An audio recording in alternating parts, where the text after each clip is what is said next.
That's just my little argument. I mean, it doesn't matter. Yes, it's a machine. But that's why I bought it. It was because it looked like a gun.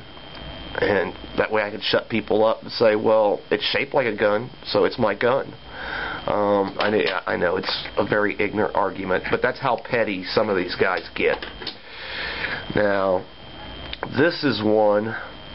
It's from a company called Cam. It's a real heavy gun. It's heavy like these ones.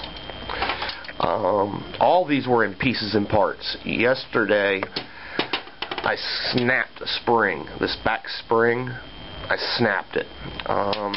I run a machine very hot. I have a lot of voltage going through it. The coils are wrapped in copper wire. They've got 8 wrap coils, they got 10 wrap coils, 12 wrap, 14, 16. That's how many times they wrap that shit around. Well, the higher the wraps, the more voltage you could put through it. If I ran this little gun at what I run my machine at, I'd blow this thing up. It would be so hot that it would melt my glove to my hand. It can't handle the voltage. The more voltage you run through it, the faster that thing goes. My hand speed is very fast. When I first started, I had real shitty lines because I was going so fast. And somebody came in and they were watching me, and he went over to my machine, or my power supply, and he cranked the voltage up. So try that. A little better. So he cranked it a little bit more. Hey, that's a little better. So then he walked out of the room, and I started cranking it. Meanwhile, my shit's just fucking humming. Well, the gun that I just had stolen, I've replaced the coils. I had a bigger capacitor on it so it could handle more voltage because of my hand speed.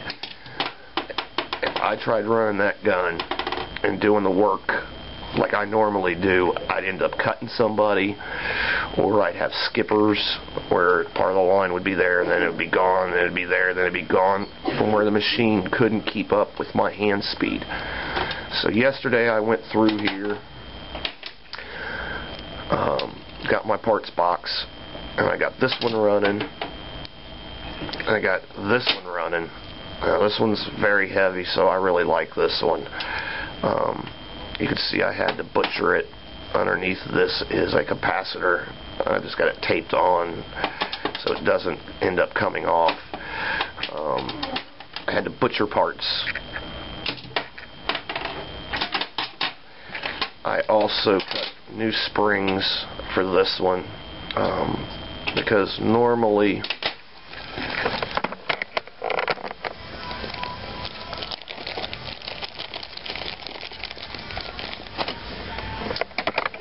alright, there's what it started out as. You can see I've had to cut it because if I had this all the way up here, the armature bar would be sitting over here and then my needle would be cockeyed. There's only one moving part on these, but there's so many adjustments. It's crazy. To tune one and to get it perfectly tuned, if you don't know what you're doing, it can be quite frustrating. When I first started, trying to tune them was one of the hardest things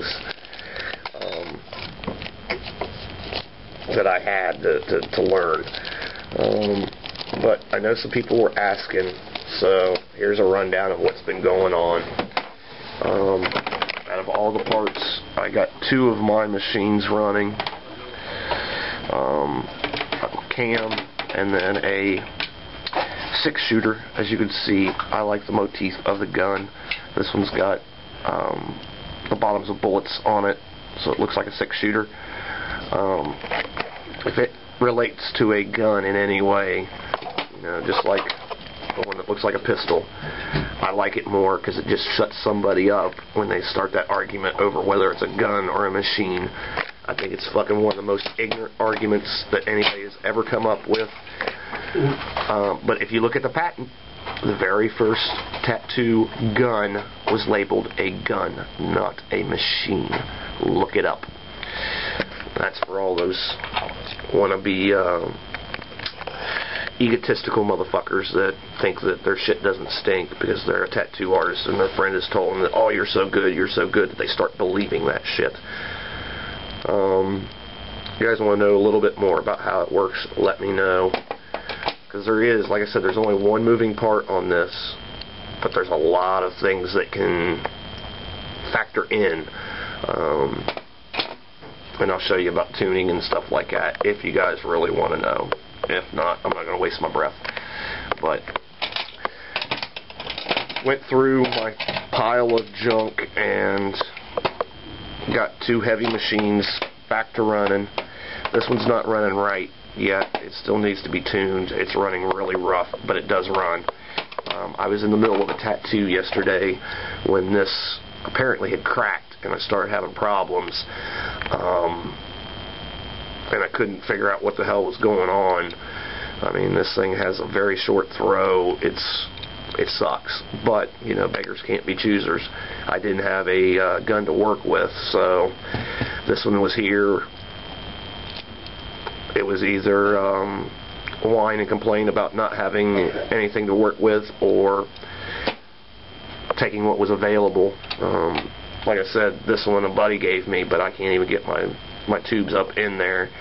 Plus it's a lightweight. I just can't run with a lightweight gun. I need some heft in my hand. As fast as I go, if I don't have some weight there, I'm going to end up hurting somebody. But I mean, he let me borrow it, so, but my tubes won't fit in it. And when this one broke, I mean, I had just started a tattoo. It's the guy's very first tattoo. We're a minute and a half in it, and the thing is going bad. It's breaking. I know it probably scared the shit out of the guy, so I limped through it. Actually, I put together this one real quick and got through the tattoo, and then I got all the pieces and parts back out and built 2. I still have a pile of pieces and parts. Eventually I'll put these ones back together, but you know, I had there's 3, 4, 5 sitting there, but they didn't take those because they were in pieces and parts, so you know, apparently they didn't know how to put one together, or they'd have taken this, but luckily they didn't, and I was able to piece together 2. So alright guys, you guys asked for an update, so there you go. Peace.